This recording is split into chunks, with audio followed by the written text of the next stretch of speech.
오늘 이 본문은 우리가 지금 살펴본 것처럼 간수의 이야기이죠. 이 이야기를 통해서 그가 어떻게 구원을 받았는지, 또 우리는 어떻게 구원받은 자로서 살아가야 할지에 대해서 함께 묵상하고자 합니다. 간수는 감옥을 지키는 사람이죠. 그는 로마 정부로부터 명령을 받아서 죄수들을 관리하는 사람입니다. 아마도 로마의 사람이기 때문에 예수님에 대해서 잘 알고 있던 것은 아닌 것 같습니다.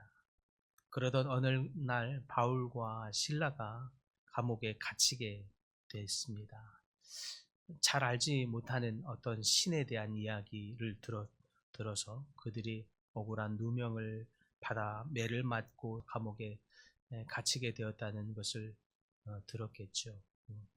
그런데 그들은 말하길 억울하게 누명을 받았다고 하는데도 불구하고 그들의 모습에는 원망하거나 낙심하는 모습이 보이지 않습니다. 오히려 기도하고 찬양하는 그런 모습을 보게 됩니다. 아마도 간수는 생각하기에 어리둥절했을 것입니다. 감옥에 들어와서 웬 기도하고 찬양한 이 모습을 보니 스스로의 그 마음의 심적인 괴로움을 달래려는가 보다라고도 생각할 수 있었을 것입니다. 그런데 갑자기 그들이 찬양하고 있을 그때에 지진이 일어나는 듯 하더니 감옥의 문이 다 열리고 죄수들의 풀려지는 일이 일어나고 맙니다. 26절에 이에 갑자기 큰 지진이 나서 옥토가 움직이고 문이 곧 다 열리며 모든 사람의 매인 것이 다 벗어진지라. 간수가 눈을 떴을 때 감옥의 문이 열린 것을 보고 그는 크게 절망합니다. 왜냐하면 로마법에 따르면 죄인들이 벗어나게 되면, 죄인들을 놓치게 되면 그 책임은 그것을 지키던 간수가 져야 하기 때문입니다. 그 책임을 목숨으로, 자기의 목숨으로 대신하여 책임을 지게 되어 있습니다. 그러니 그것은 어차피 간수는 죽은 목숨이 되는 것입니다.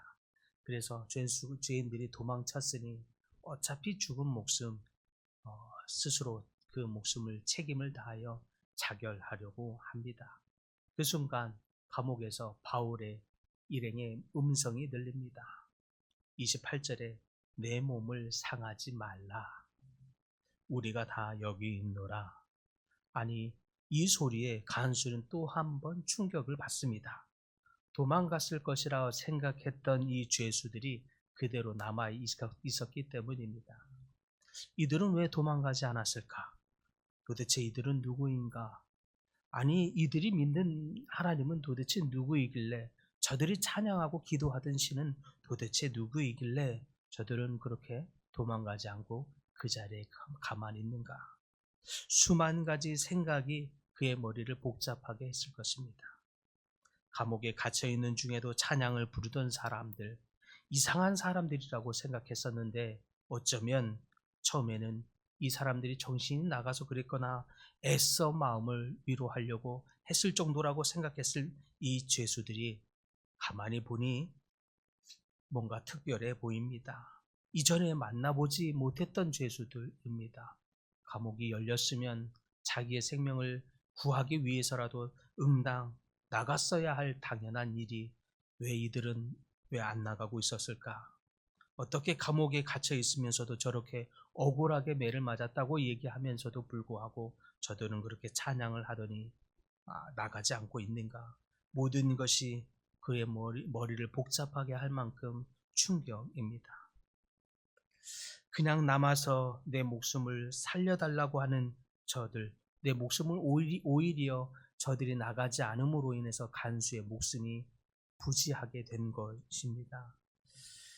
어떻게 그럴 수 있었는지 오히려 저들이 궁금해지기 시작하면서 그들의 행동, 그들의 태도, 뭔가 묶여 있었던 죄수들이라고 생각했는데 오히려 자유함의 모습은 무엇인가 궁금하던 이 간수는 오히려 깨닫게 되죠. 분명 감옥을 지키는 사람은 나고 묶여 있는 사람은 저들인데 실상은 오히려 나야말로 죄와 두려움에 묶여있는 죄인이 아닌가. 저들이야말로 오히려 더 자유함을 느끼고 있는 자유자가 아닌가 하는 생각을 하게 되지요. 그리고 이 깨달음이 간수의 인생을 바꿉니다. 간수는 떨리는 마음으로 도리어 바울과 실라 앞에 무릎을 꿇고 묻습니다. 30절에 선생들이여 내가 어떻게 하여야 구원을 얻으리이까? 이 질문은 단순한 호기심이 아닙니다. 그는 자신들의 삶이 변화되기를 원했습니다. 그는 진정 자신이 자유롭지 않다는 것을 깨달았습니다. 내가 오히려 죄수들을 지키는 자인데 오히려 나보다 저들이 더 자유롭다는 것을 보게 된 거죠. 그로 인해서 새로운 삶에 대한 갈망, 저들과 같이 참 자유에 대한 갈망이 그의 심령 안에 올라오게 됩니다.